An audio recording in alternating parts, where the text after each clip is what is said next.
Hello everyone, I'm Kibin Alleyne and today is Tuesday, February 7th. You are now watching Open, a live program bringing the Bronx and New York City straight to you. Don't forget to stay connected with us via social media at BronxTV. Alzheimer's disease is the most common form of dementia, and according to the CDC in 2020, as many as 5.8 million Americans were living with it. The FDA recently approved the drug lecanemab, also known as Leqembi. The drug is designed as treatment to assist those living with the early stages of Alzheimer's disease. Before we meet our guests, here's a short video with some facts about Alzheimer's from the Alzheimer's Association. Let's take a look.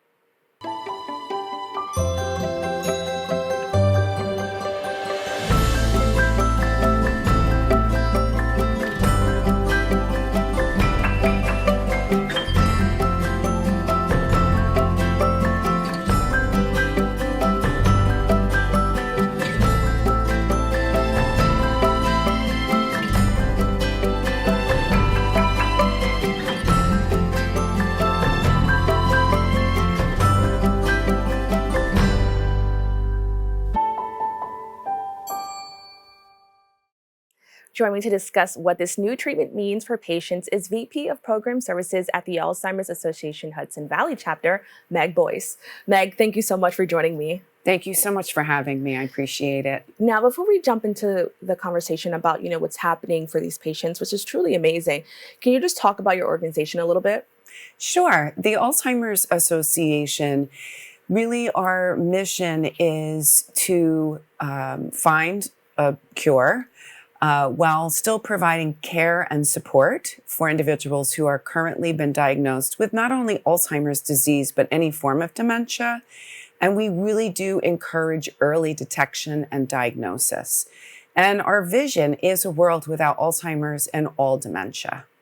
Now, because this is a large organization, there are different chapters. Yours is the Hudson Valley chapter. Can you just talk a little bit, about how your work affects New Yorkers or people in New York? Sure.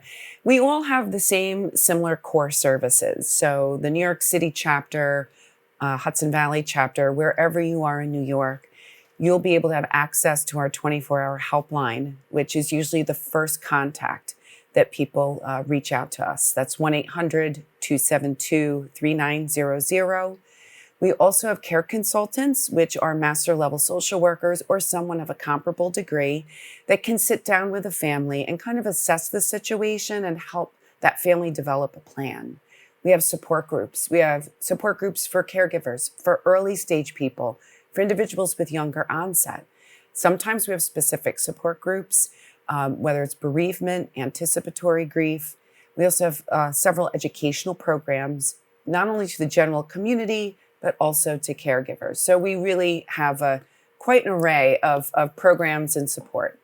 Now, I'm really glad that you talked about education. I think in order for us to truly understand why this is really important, people should know what Alzheimer's is. Now, I know everybody thinks that they know what it is, but can you just tell us the medical definition or what it truly means to, be living with Alzheimer's disease? Sure. So, Alzheimer's and dementia have a tendency to get mixed up, and dementia is not a diagnosis. So I just always want to clarify that dementia is a word for a set of symptoms. Mm-hmm. And those symptoms cause somebody's inability to get through their day-to-day activities. Alzheimer's disease, of course, is the most prevalent form. Alzheimer's disease itself, there are two hallmarks that happen in the brain. We first of all develop what's called beta amyloid plaque, and that builds on the outside of our brain cell, which is called our neuron. It's a type of protein. And then inside the neuron, there is another type of protein called tau that develops these little strings inside the cell, and then the cell dies. So the hope is trying to find a way of slowing the progression or preventing the plaques and the tangles from developing, to prevent Alzheimer's. Now, as I mentioned, there is, some treatment in regard to this. Yes. The FDA recently, approved this as Leqembi. Can you just talk about that and just, the importance of this approval? Oh, it's such an exciting time. I've been with the organization for 23 years, and the past 5 years have really been very exciting on the side of research. And that's because of the increase in funding. So in 2021, the very first medication or treatment in a new group of treatments was approved. That's Aduhelm. And then we just had Leqembi approved. So they're both in the same group of medications. And what these treatments are doing, they're actually getting rid of the beta amyloid protein in the brain. So the tricky part is these are infusion therapies. It's not a pill. So the person would have to go to an infusion center in order to receive the treatment so that the treatment can get in past the blood-brain barrier, connect itself to the plaque, and begin to break it off. So this is the first generation of treatments that actually is slowing the progression of the disease, which is extremely exciting to see that we're going to really change the trajectory of this disease moving forward. I kind of want to piggyback off of that because you mentioned that you've been a part of the organization for a really long time. That means that you were able to see, us get to this point. And as you mentioned, this may be like pretty much the first time that we're seeing something like this. Can you just talk about, what that means for so many families, so many caregivers, or people just living with this disease?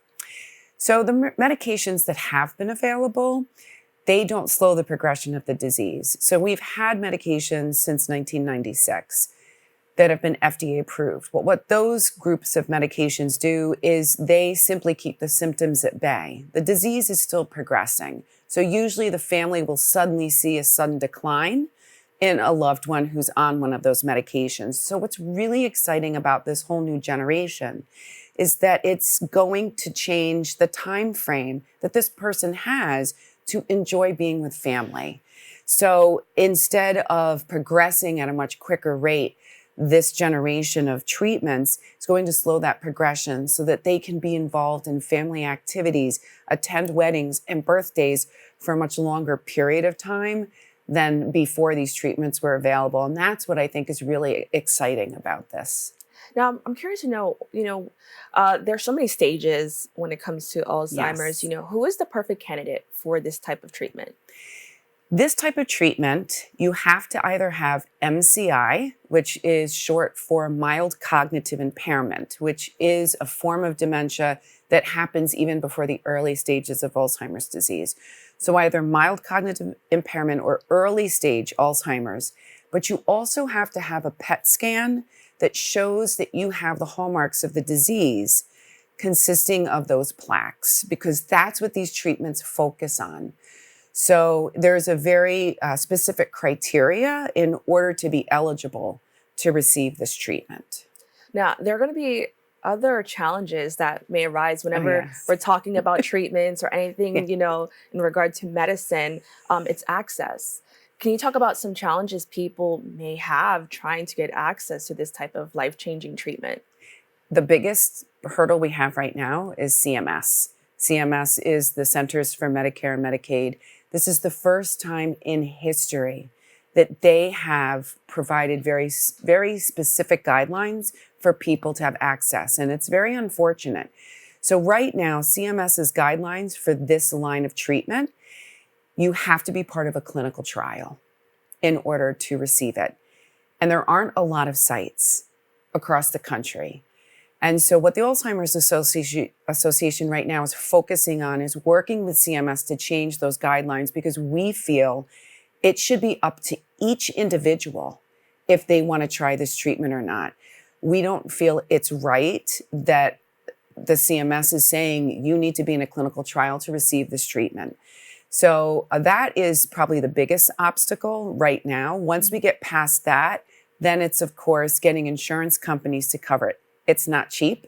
It's about $37,000 a year because it is an infusion treatment. So that will be the next step. But the first hurdle is getting CMS to change their guidelines so that people have the right to make that choice and decision with their primary physician. And when you say clinical trial, can you just explain what that means? Is that like people who are in a study? Can you just expand on that a little bit more? Yeah. So all of medications, even after they're FDA approved, they do continue in clinical trials to really look at the efficacy and the long-term effects. And so these folks that really want these medications, they have to be in a clinical trial. So they have to sign up, they have to be approved. There has to be a clinical trial in their area, which I think is the biggest obstacle. Like I said, there are very few. So then they're really going to be at least medically observed very closely. But it does really prevent a majority of people wanting to be involved in getting this treatment. Now, we know that there are going to be, some obstacles and some challenges. What can people do now to, just ensure that their family members are being taken care of, especially those who do have Alzheimer's disease? Well, I would encourage them to reach out to their local chapter of the Alzheimer's Association. They can go to alz.org and put in their zip code to receive not only support for themselves, but a lot of chapters also have a lot of wonderful activities and gatherings for people diagnosed. I think the second most important thing, now that we see what's happening on the research side, is to become an advocate. You need to really step up and be involved in the public policy and advocacy side of things in order to change the trajectory of what's happening right now in our society, and so that these medications are available for their loved ones. Meg, thank you so much for joining us and having this really important conversation. Thank you so much for having me. To find more about the Alzheimer's Association and to learn about their various locations, please go to their website at www.alz.org or follow the Hudson Valley chapter on Twitter at @ALZ_HV. Don't go away. We'll be right back with more Open right after this.